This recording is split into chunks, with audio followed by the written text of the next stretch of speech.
Un feliz santo sábado a toda la audiencia. Que la paz de Dios sea con todos los que están siguiendo esta transmisión en esta hora. Es verdad que estamos en medio de una pandemia global, pero que nada nos haga olvidar que Jesucristo es nuestro gran Salvador, en quien se cifran nuestras más caras esperanzas. Hoy, viernes, deseo referirme a la más bella historia jamás contada, a la historia del mártir del Calvario, a aquella historia que fue escrita con sangre, a la historia que cambió nuestra vida, a la historia que nos devolvió las esperanzas, a la historia que nos hizo libres, a la historia donde el santo muere como un pecador y el inocente muere como culpable. Deseo referirme a la historia donde el héroe es sacrificado en tu lugar y el mío, a la historia y sucesos de la pasión y muerte de Jesús, el Cordero de Dios, el Mesías Salvador, nuestro Redentor. La noche antes de su muerte, luego de celebrar la Pascua con sus discípulos, Jesús se retiró al huerto del Getsemaní. Dicho huerto era un lugar familiar para Jesús, que visitaba con frecuencia. Aquella noche invitó a 3 de sus discípulos, a Pedro, a Santiago y a Juan, sus compañeros más íntimos. El registro bíblico en San Marcos capítulo 14, versículo 32 nos cuenta: y vienen al lugar que se llama Getsemaní, y dice a sus discípulos: sentaos aquí, entre tanto que yo oro. Y toma consigo a Pedro, a Jacobo y a Juan, y comenzó a atemorizarse y a angustiarse. Sobre el que no conoció pecado, debía ponerse toda la iniquidad del ser humano. En el servicio pascual, antes que el cordero fuese sacrificado, se debía confesar sobre él los pecados de todo el pueblo. El cordero inocente era hecho portador del pecado de toda una nación. De la misma manera, los pecados de la humanidad fueron cargados sobre Jesucristo, el Hijo de Dios. Marcos 13:34, y les dijo: mi alma está muy afligida hasta el punto de la muerte. Quedaos aquí y velad. En aquella hora, el sentimiento de la ira de Dios contra el pecado abrumaba el alma de Jesucristo. En aquella sombría hora, Jesús anhelaba simpatía. Y si en aquel momento sus discípulos hubiesen orado y estando velando, Jesucristo hubiese quedado aliviado. Pero mientras Jesús apuraba la hiel y bebía la amarga copa del dolor y de la angustia, sus discípulos dormían. En Getsemaní, Jesús empezó a sentir una angustia tal que sentía que el pecado le estaba separando de su Padre. Como sustituto del hombre, Jesús había de sufrir las consecuencias de nuestro pecado. Y es así que en Getsemaní Jesús sufrió una amarga angustia. Getsemaní es una palabra de origen arameo que significa prensa de aceite. Y el nombre hace referencia al aceite proporcionado por las olivas. El nombre Getsemaní es muy apropiado, porque fue justamente allí donde nuestro Salvador, cual oliva, fue exprimido para prepararse a fin de escalar el último de los montes que debía subir, el monte Calvario. En aquella hora, los cipreses y las palmeras eran los testigos silenciosos de aquella horrible angustia. De su follaje caían pesado rocío sobre el cuerpo postrado de Jesús, como si la naturaleza misma llorase al autor de la vida, que luchaba solo en aquella ocasión contra las potestades de las tinieblas. El registro de Lucas en el capítulo 22, el versículo 44 nos dice: y estando en agonía, oraba más intensamente, y era su sudor como grandes gotas de sangre que caían hasta el suelo. Al apoderarse de Jesús, la agonía del alma fue su sudor como gotas de sangre que caían hasta el suelo. Es interesante notar que de entre los evangelistas y escritores, Lucas es el único que registra este hecho. Es un médico el que registra ese suceso.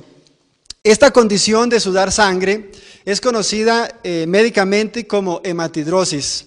Y este fenómeno es muy raro, pero está perfectamente documentado y ocurre en ocasiones excepcionales.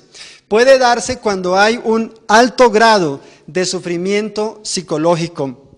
Se describe como una dilatación y ruptura de los vasos subcutáneos en su punto de contacto con la base de los millones de glándulas sudoríparas.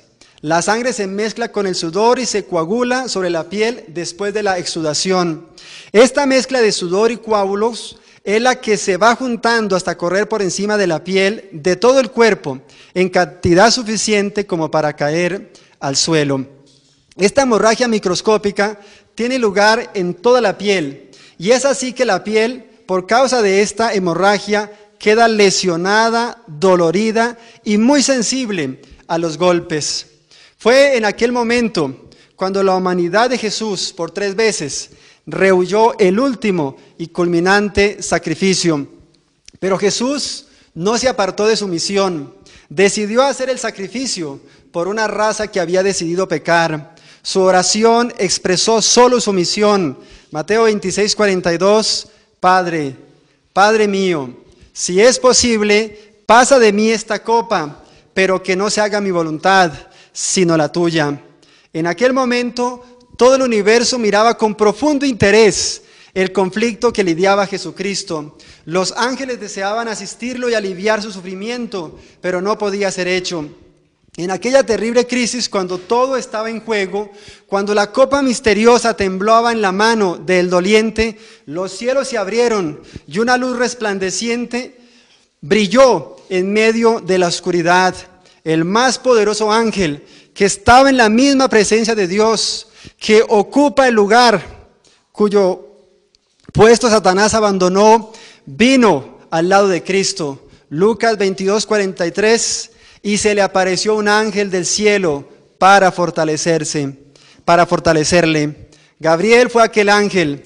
Gabriel no vino para quitar la copa de su mano, vino para fortalecerle a fin de que pudiese beberla, asegurándole que el amor de su Padre estaba con él. Vino Gabriel para dar poder al divino suplicante humano. Le mostró los cielos abiertos y le habló de las almas que serían salvas como resultado de su sacrificio. Le aseguró que de parte de su Padre, Dios estaba con él. Le aseguró que con el poder de su Padre, Satanás sería vencido. Le confirmó que su muerte derrotaría por siempre a Satanás y que el reino de este mundo sería dado a los santos del Altísimo. Y es así que Jesús, fortalecido por el poder del cielo, vence en el Getsemaní. En su lucha contra las potestades de las tinieblas, Jesús salió victorioso. Tras salir victorioso, Jesús dijo a sus discípulos, Mateo 26:45, dormid ya, descansad. He aquí, ha llegado la hora, y el Hijo del Hombre es entregado en manos de pecadores. Judas había hecho previas negociaciones con los sacerdotes, y es así que en aquella hora Judas conduce hasta el huerto aquella turba para que arrestasen a Jesús. Judas se había entregado a Satanás y ya no podía resistir su poder. Así que guió hasta el huerto del Getsemaní a los sacerdotes, a los ancianos del pueblo, a la policía del templo y a una turba mixta, armada de toda clase de instrumentos como para perseguir una fiera. Fueron de noche a arrestar a Jesús y a atar a aquel que en todas las aldeas de Israel había aliviado el dolor, resucitado a los muertos, sanado a los enfermos y perdonado y restaurado a todo pecador que con fe había creído en él como hijo de Dios. Judas, el hijo de la perdición, según es descrito en Juan 17:12, cual hermano de José, vendió por el precio de un esclavo al Señor de la vida, cumpliendo así la profecía de Zacarías, capítulo 11, versículo 13, donde habla que Jesús sería vendido por 30 piezas de plata. 30 monedas de plata, precio de un esclavo, fue lo acordado. ¿Cuántos hoy, como Judas, venden a su Señor por poco? ¿Cuántos venden a su Señor por una noche de pasión y de pecado? ¿Cuántos venden a su Señor por el adulterio? ¿Cuántos venden a su Señor por unos pocos minutos de placer efímero? ¿Cuántos venden a su Señor por una ganancia injusta en el comercio? ¿Cuántos venden a su Señor por la contaminación que abunda en la internet, por la satisfacción egoísta del apetito complacido? En aquella hora Jesús fue arrestado y llevado apresuradamente al palacio de Anás, ex sumo sacerdote. Anás era la cabeza de la familia sacerdotal en ejercicio, y por deferencia con él, por causa de la edad, era considerado como sumo sacerdote. Y era tal su influencia que sus consejos se ejecutaban en Israel como si fuera la misma voz de Dios. Se esperaba que Anás, con toda su artería, su sutileza, lograse la condenación de Jesús. Anás interrogó a Jesús, pero al oír su respuesta quedó callado, temiendo que Cristo dijera algo acerca de su conducta, algo que él prefería mantener en oculto. No dijo más y despachó la turba. En el mismo instante, uno de los oficiales, lleno de ira, al ver que Anás era reducido al silencio, hirió a Jesús en el rostro. Lucas 18:22 dice que el siervo de Anás le dio una bofetada en el rostro. Algunos comentaristas dicen que la palabra usada por Juan no significa bofetada, sino bastonazo. En aquel momento, cuando Jesús es herido en su rostro, Cristo no replicó. Cristo replicó serenamente al siervo de Anás y le dice, Juan 18:23, si he hablado mal, da testimonio del mal. Y si bien, ¿por qué me hieres? Jesús no pronunció palabras hirientes de represalia contra el siervo de Anás. Su serena respuesta probó y brotó que Jesús tenía un corazón sin pecado, un corazón paciente, un corazón amable, un corazón a prueba de toda provocación. Siendo en aquella hora más de medianoche, ahora Jesús es llevado ante Caifás. Caifás era el sumo sacerdote en oficio en aquel tiempo. Caifás había considerado a Jesús como su rival. La avidez con que el pueblo hablaba de Jesús y las noticias que se escuchaban con fervor de las obras de Jesús habían despertado en Caifás celos. Cuando Caifás miró a Jesús en aquella hora, se llenó de admiración por su porte noble y digno. Sintió la convicción de que Jesús era de filiación divina. Al mismo tiempo, se trajeron testigos falsos, pagados por dinero, para acusar a Jesús. Pero su testimonio resultó vago y contradictorio. Eso se puede leer en Mateo 26:59. Jesús, por su parte, en medio de aquel juicio, no pronunció una sola palabra en su defensa. La Biblia describe en Isaías 53:7 como oveja delante de sus trasquiladores enmudeció y no abrió su boca. Como último recurso, Caifás se dirige a Jesús con un juramento solemne. Mateo 26:63, te conjuro por el Dios viviente que nos digas si eres tú el Cristo. Cristo había callado, pero había llegado un momento en que Cristo no podía callar. Sabía que al contestar sería condenado a la muerte, pero como la más alta autoridad reconocida por la nación le puso bajo juramento, Cristo había de mostrar respeto por la ley de Dios. Debía presentar claramente su carácter y su misión. Así que, mirando fijamente al pontífice, le respondió, Mateo 26:64, tú lo has dicho. Y desde ahora os digo que veréis al Hijo del Hombre sentado a la diestra de Dios y que viene con las nubes del cielo. En aquel momento la divinidad de Cristo fulguró a través de su humanidad. El sumo sacerdote vaciló bajo la mirada de Jesús, que parecía poder leer sus pensamientos y entrar como fuego hasta su corazón. Nunca en el resto de su vida Caifás pudo olvidar aquella mirada escrutadora del perseguido Hijo de Dios.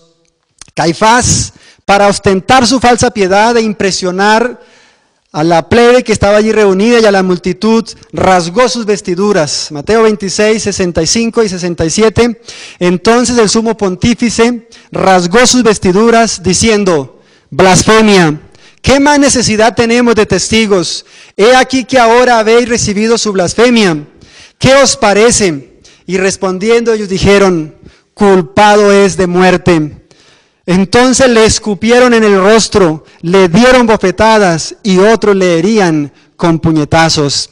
En aquella hora el sumo sacerdote rasgó sus vestiduras. El sumo sacerdote no podía romper sus vestiduras. La ley levítica prohibía bajo sentencia de muerte romper las vestiduras en los sacerdotes. La vestimenta sacerdotal era una representación de las cosas celestiales.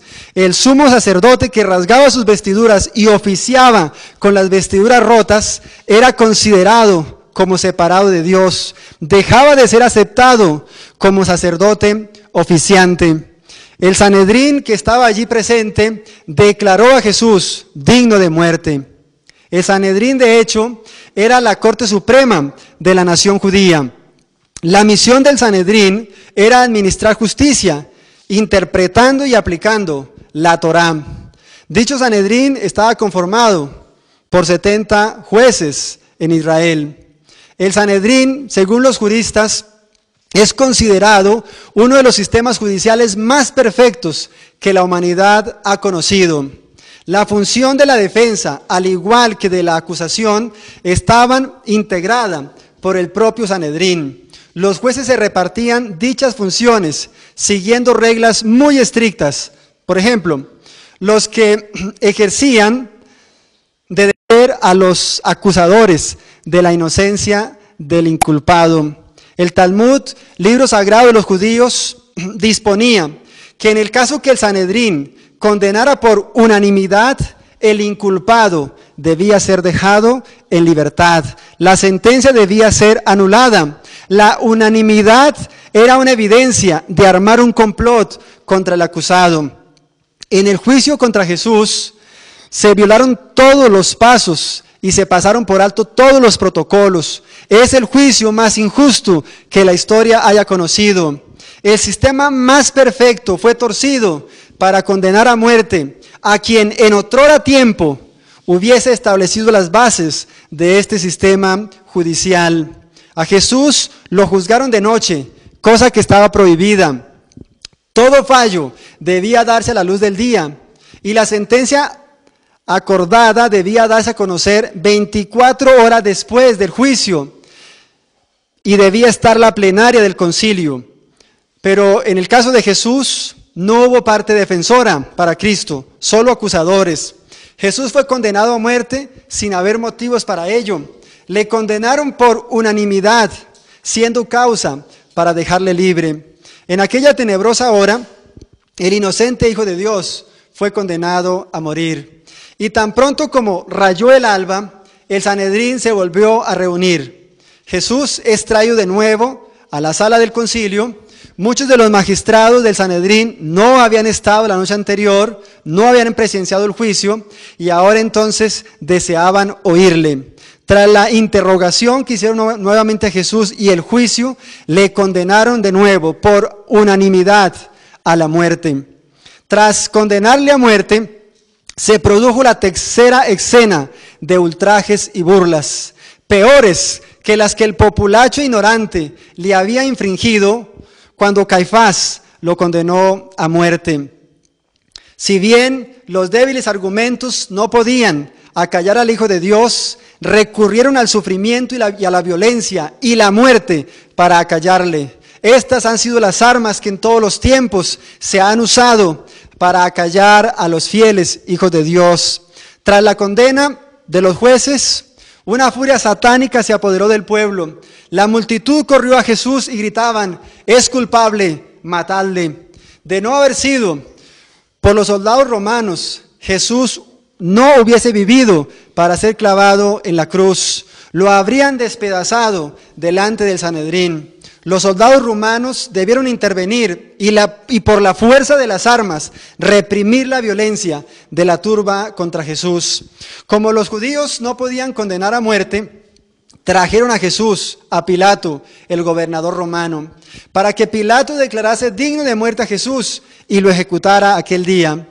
Pero Pilato descubrió prontamente los designios de los judíos, de los sacerdotes. Pilato era un juez injusto, no era un juez concienzudo, pero aunque débil, se negó a conceder el pedido de los sacerdotes. Así que cuando Pilato supo que Jesús era de Galilea, lo envió a Herodes, pensando traspasar la responsabilidad del juicio a Herodes. Herodes, por su parte, tenía manchadas las manos de sangre por la muerte de Juan el Bautista, a quien había decapitado en represalias por condenar su adulterio. Cuando Herodes escuchó hablar de Jesús por primera vez, él se quedó horrorizado y pensó que Jesús era Juan el Bautista, que había resucitado a quien él había decapitado. Sin embargo, y pese a sus temores, Herodes deseaba ver a Jesús, dice la Escritura. Herodes ahora tenía una hora áurea, tenía la oportunidad de salvar la vida de este profeta.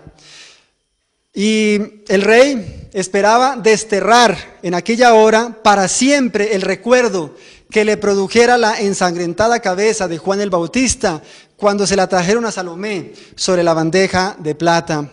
Pero Herodes estaba más interesado en satisfacer su curiosidad que en libertar a Jesucristo.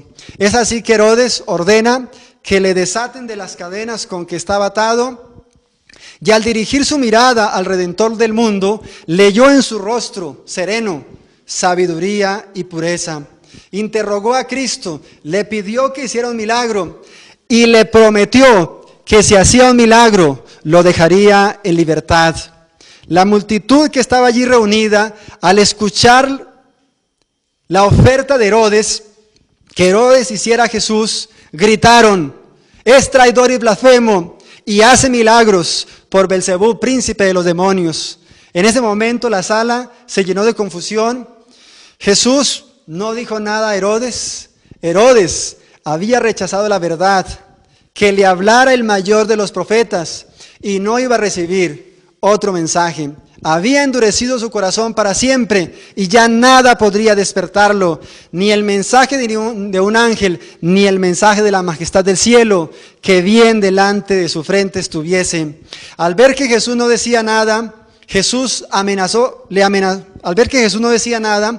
Herodes amenazó a Jesús con entregarlo a los soldados y al pueblo, diciéndoles: «Tal vez ellos te hagan hablar». En ese momento, la turba se lanzó contra Jesús como fieras precipitadas sobre su presa, y Herodes mismo se arrojó para ultrajar al Hijo de Dios. Jesús fue ultrajado nuevamente, y de no ser otra vez por la intervención de los soldados, Jesús hubiese sido despedazado por aquella turba homicida. Después de estas burlas, de estos ultrajes, Herodes se sintió convencido. Pero los últimos rayos de misericordia brillaban ahora pálidamente en su corazón. Herodes comprendió que Jesús no era un hombre común, y aunque no se atrevió a ratificar la condena contra Jesús, tampoco quiso dejarlo en libertad. No quiso hacerse cargo de aquella terrible responsabilidad y mandó a Jesús de vuelta a Pilato. El caso volvió a Pilato. Pilato se sintió ahora desencantado y desagradado cuando le trajeron a Jesús de nuevo. Y es así que Pilato tuvo la responsabilidad final de juzgar a Jesucristo. Desde un principio, Pilato supo que Jesús era inocente. Desde un principio, Pilato reconoció que había un tenebroso complot tramado para destruir a Jesús. En el rostro sereno de Jesús, Pilato había visto evidencias de su inocencia consciente. Al reconocerle inocente, Pilato sabía cuál era su deber. La justicia exigía que Jesús debía ser dejado en libertad inmediatamente. Pero Pilato temió a la mala voluntad del pueblo y se negó a entregar a Jesús a la libertad. Decidió mejor entregarlo a la muerte, por miedo a que se produjera un tumulto, y él temía enfrentarlo. Pilato violó su conciencia Había declarado que Jesús era inocente y sin embargo estaba dispuesto a hacerlo azotar para apaciguar a sus acusadores. Así que la turba se valió de la indecisión de Pilato para requerir la condena contra Jesús. Poco a poco, Pilato había violado su conciencia hasta que estuvo dispuesto a entregar a Jesús a la muerte. La indecisión de Pilato había provocado que la tormenta que se había desatado rugiera con más fuerza cada vez. Las burlas y los escarnios se mezclaban en aquella sala con los juramentos groseros que la plebe profería. El pueblo sabía que Pilato era un gobernante sospechoso para el Imperio Romano. Si él no condenaba a Jesús, perdería el trono, porque iban a armar un tumulto. Entonces Pilato, temiendo que pasase todo esto, hizo traer agua y se lavó las manos. Con temor y condenándose a sí mismo, Pilato miró al Salvador, y en el más tobar de rostros vuestos hacia él, el rostro de Jesús era el único rostro apacible. Pilato reconoció en su corazón que Jesucristo era Dios. Volviéndose a la multitud les dijo: tomadle vosotros y crucificadle, pero sabed, príncipes y sacerdotes, que yo le he declarado justo. Luego miró a Jesús y le dijo: perdonadme por este acto, pero no puedo salvarte. Y lo entregó a la muerte. Pilato había cedido a las exigencias de la turba. Antes de arriesgarse a perder su puesto, entregó a Jesús para que fuese crucificado. Pero a pesar de sus precauciones, aquello que él mismo temía aconteció después. Fue depuesto de sus honores, fue derribado de su alto cargo y atormentado por el remordimiento y el orgullo herido que sufrió después de la crucifixión de Jesús, decidió quitarse la vida. Asimismo acontecerá a todos aquellos que consisten en transigir con el pecado, no tendrán sino pesar y ruina. Y esto es lo que Satanás pretende hoy: tentarnos, seducirnos, contaminarnos con el pecado, hacer nuestra vida miserable, llevarnos a la desesperación, cerrarnos toda salida, dejarnos sin esperanza, para finalmente, como Pilato, quitarnos la vida. Tenga presente, lo hizo con Pilato y lo puede hacer con usted. En aquel día, el pueblo hizo su elección. Escogieron a Barrabás, que estaba bajo sentencia de muerte. Barrabás era un criminal, era un homicida y además era ladrón. Era un hombre que había aseverado ser el Mesías y que pretendía establecer un nuevo orden de cosas.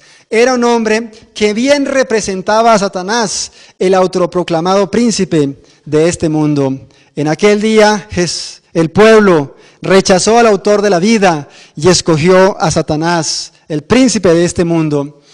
Al librar a Barrabás, la cruz que estaba destinada para Barrabás fue para Jesús. Así que Jesús tomó nuestro lugar, cargó a cuestas nuestra cruz y sufrió en su carne el castigo que merecieron nuestros hechos. Una vez que a Jesús lo condenaron a morir, fue desnudado y azotado sin piedad. Mateo 27:26. Entonces le soltó a Barrabás y, habiendo azotado a Jesús, le entregó para ser crucificado. El azote con que le flagelaron fue el horrible flagelum taxilatún, que estaba compuesto básicamente de un bastón con tiras de cuero. Cada punta de cada tira, en ella se encontraban pedazos de hueso y de plomo.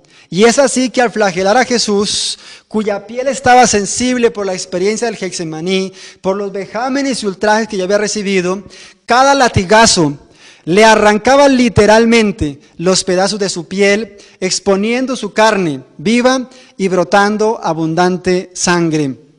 El siervo de Anás le había golpeado en el rostro. Tras el juicio de Caifás, le escupieron en el rostro y le golpearon brutalmente. Ya leímos, le abofetearon y le dieron puñetazos. Luego del injusto juicio del Sanedrín, la turba enardecida le hirió con ímpetu. En el tribunal de Herodes le escarnecieron y la turba lo hirió nuevamente con violencia, y ahora Pilato lo hace azotar con semejante saña y crueldad. Bien, dijera el profeta Isaías en el capítulo 53, el versículo 3 y el versículo 5, despreciado y desechado entre los hombres, varón de dolores, experimentado en quebranto. Mas él, Jesús, herido fue por nuestras rebeliones, molido por nuestros pecados, y el castigo de nuestra paz fue sobre él, y por su llaga fuimos nosotros curados. Maravilloso Salvador, que consiente en tomar nuestro lugar y sufrir el castigo, que consiente en sufrir en silencio el flagelo, el ultraje, los azotes, los insultos, que pese a toda la hazaña y la provocación, Jesús se mantuvo en una calma imperturbable. Capítulo 50, versículo 6, di mi cuerpo a los heridores y mis mejillas a los que me mesaban la barba. A Jesús le arrancaron la barba a la fuerza. No escondí mi rostro de injurias ni de esputos. Aunque los heridores de Jesús fueron muchos, su amor fue mayor.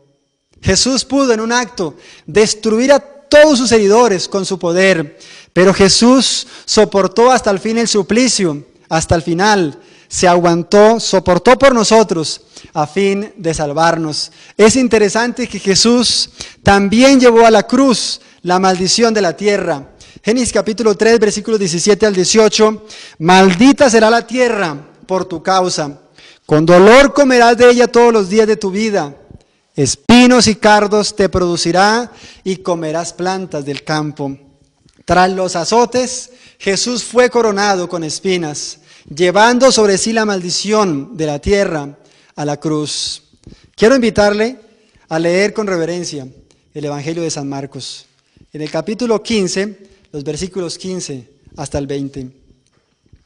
Pilato, queriendo satisfacer al pueblo, le soltó a Barrabás y entregó a Jesús después de azotarle para que fuese crucificado.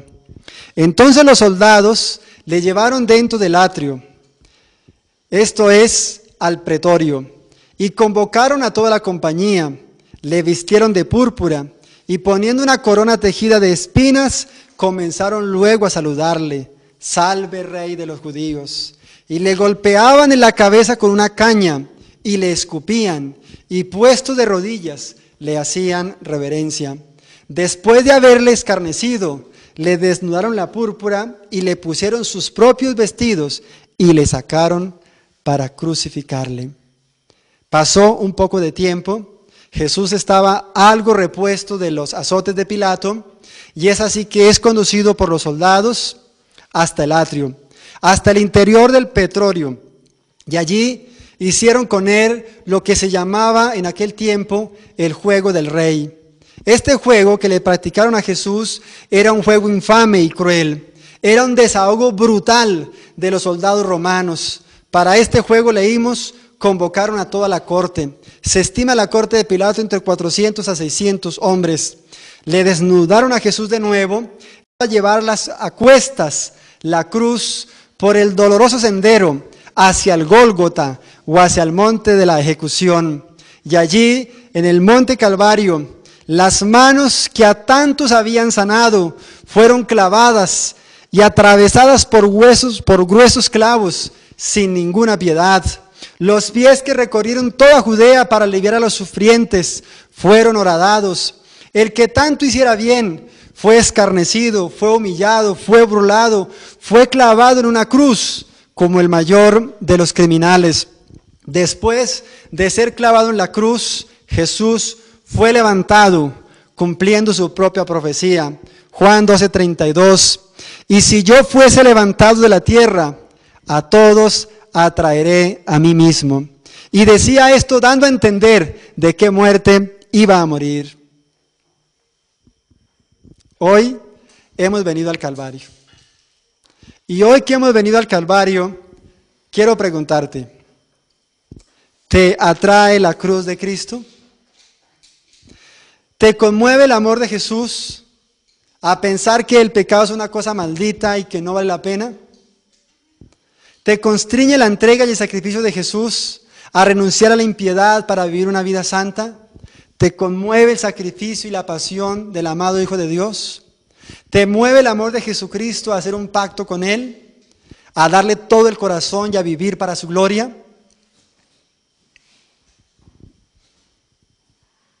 Judas, por su parte, al ver que Jesús era juzgado y ultrajado, vino ante el sumo sacerdote y le gritó: «Es inocente, oh Caifás, perdonadle».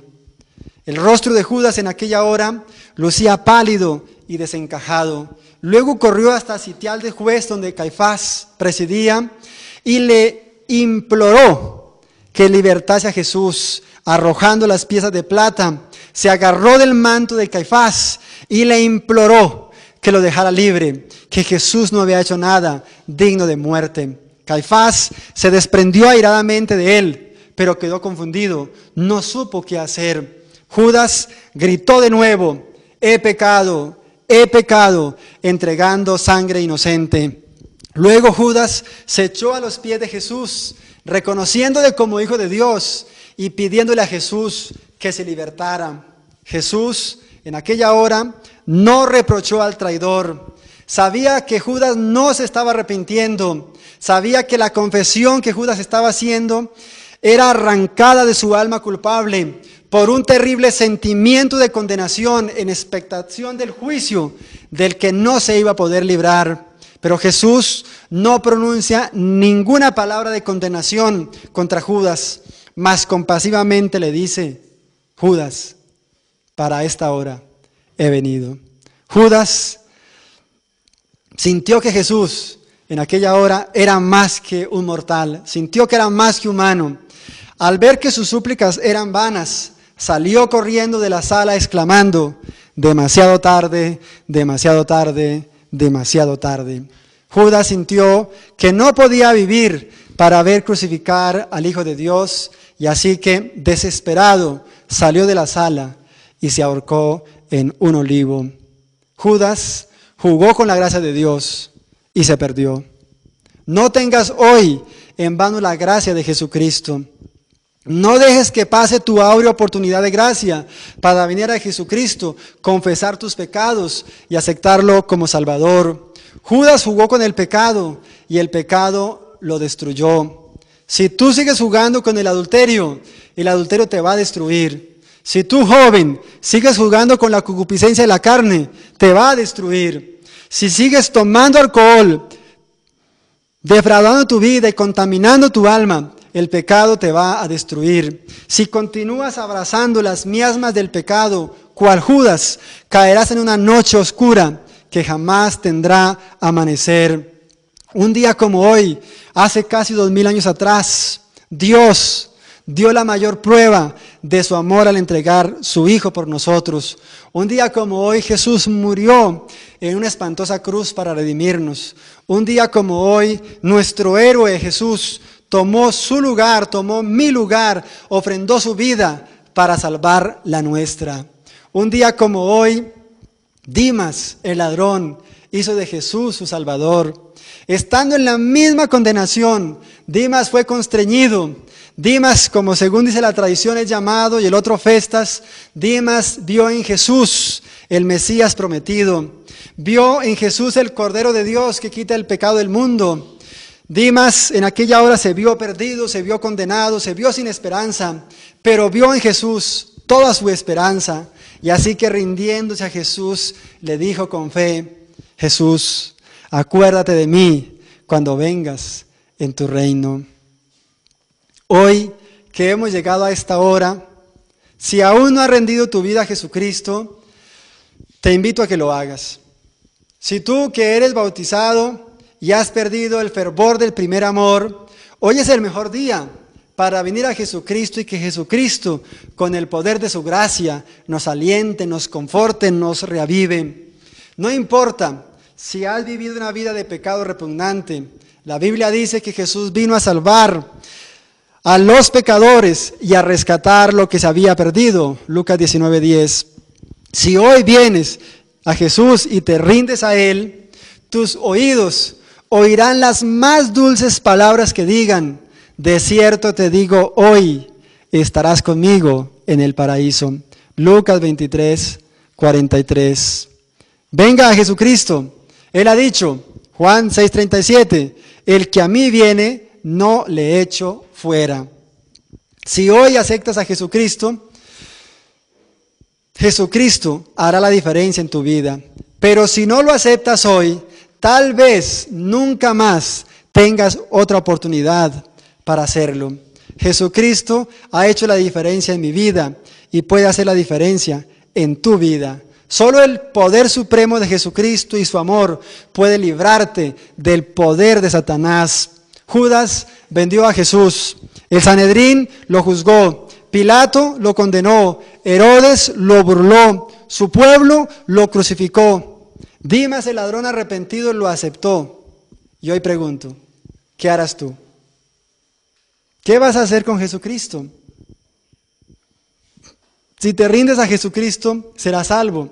Si lo aceptas, serás perdonado y restaurado.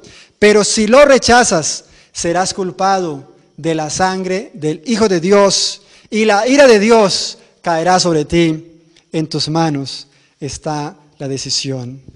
Que la gracia de Dios, que su amor sea en tu vida. Que el amor de Jesucristo pueda constreñir tu corazón. Y hoy tomar la más noble decisión, recibir a Jesucristo como Salvador. Amén.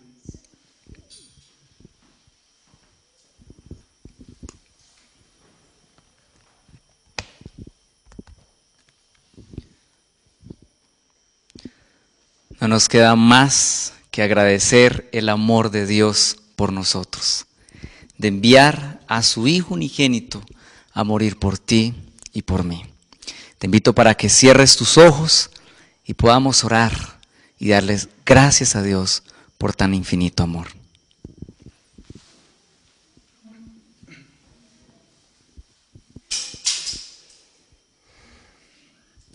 Querido Padre que moras en el cielo, te agradecemos por tu amor y misericordia. Te agradecemos por darnos a Jesucristo para que tomara nuestro lugar, muriera en nuestro favor y nos llenara de esperanza. Gracias, amado Jesucristo, por su sacrificio, porque soportaste la hazaña, la burla, el escarnio, el ultraje en nuestro favor. Porque como cordero fuiste al matadero, porque fuiste magullado por causa nuestra, porque tu castigo significó nuestra paz. Gracias, amado Jesucristo, porque nos has abierto la esperanza, porque nos has dado vida eterna, porque has cambiado nuestra vida, porque nos has llenado de esperanza. Amado Dios, te rogamos que nos des a Jesucristo para que viva en nuestros corazones, que pueda ser el Señor de nuestra vida, que Jesucristo sea nuestro Salvador, que toda nuestra vida y ser giren en torno del querido Salvador, que podamos ser constreñidos por tu amor, que por este amor podamos venir a tus pies, que podamos aguardar, Señor, a la sombra de la cruz, entre tanto que Jesús viene, que tu amor nos mantenga apartados del pecado y conectados con Jesucristo. Perdona nuestros pecados, perdona nuestra inmundicia. Confesamos hoy nuestros pecados, reconocemos, Señor, nuestra maldad, nuestra ingratitud, nuestra falta de fervor, de devoción, nuestra falta de corresponder a semejante amor manifestado por nosotros. Te suplicamos, amado Padre, que nos perdones, que nos limpies en la sangre de Jesucristo, que bendiga a todos aquellos que siguen esta transmisión, que no han hecho su entrega a Jesucristo, para que lo puedan hacer hoy, que hoy puedan darse lugar para recibir al Salvador, para estar en paz contigo, para empezar a gozar las glorias eternas. Amado Dios, sosténnos con tu gracia, sosténnos hasta el fin, prepáranos para tu reino, regálanos tu bendición. Oramos en el nombre de Jesús. Amén.